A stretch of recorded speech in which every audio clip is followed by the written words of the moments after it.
I don't often speak to you directly, but I want to do so because I know that many of you are deeply upset by the tragic images that we have seen over the last 2 weeks from Israel and Gaza.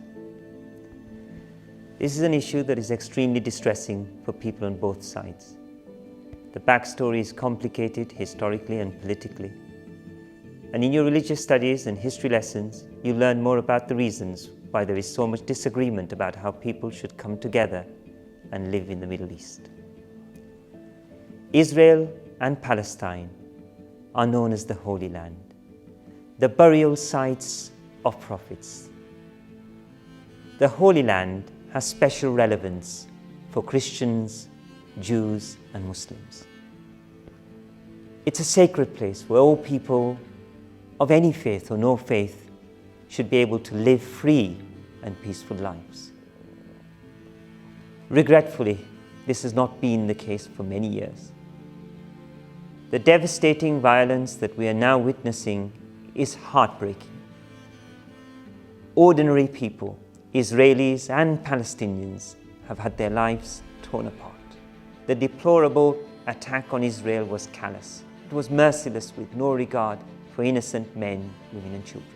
The devastating retaliation in Gaza is causing unspeakable suffering to Palestinian families. In Gaza, 50% of the population is made up of young people under the age of 14. Young people like you with hopes and dreams for the future, but facing homelessness, hunger and bereavement on an unimaginable scale.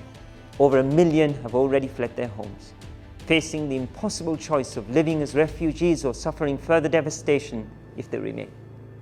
The humanitarian crisis that is unfolding before our eyes is having a horrific impact across the entire world, with people all over the world desperate for news of their loved ones and for peace in the region. Over the past few years, we've raised money for the people of India, Pakistan, Bangladesh, Ukraine, Turkey, Syria, Morocco, and Libya. And some of you will remember our Gaza appeal of 2021. We'll be doing what we can once again by fundraising to support the work of UNRWA, the United Nations Relief and Works Agency for Palestinian refugees. We'll do all we can to alleviate suffering. We are fortunate to live in a country in which we can speak freely and you have a right to express your opinion. Sadly, we know that as emotions have run high, there have been appalling anti-Semitic and Islamophobic incidents. This is completely wrong and does nothing to help alleviate the suffering or anxiety of people in this country and in the Middle East. So whilst it is right that we feel hurt and upset, it's never okay to abuse others or spread hatred about a group of people, a faith, or a culture.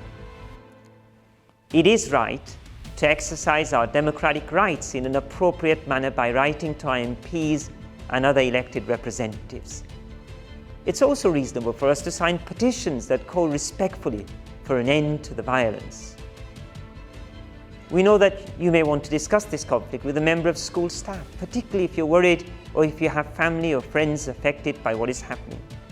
If you are struggling and need someone to speak to, there are staff in school who are ready to help you. However, school itself is not the place for protests.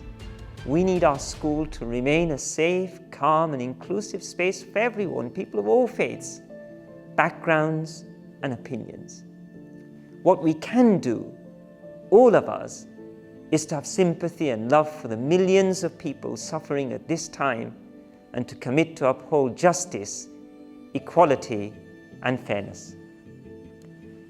I'd like you to think about these words from a TV presenter, Patrick Kielty, whose father was shot dead by the Ulster freedom fighters during the Troubles in Northern Ireland.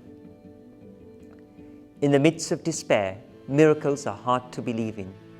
But it's worth remembering that we are currently living our own miracle on this island because we are living in peace.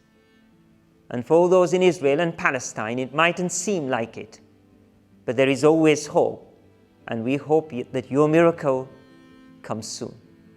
We hold these people in our thoughts and prayers. Thank you for listening.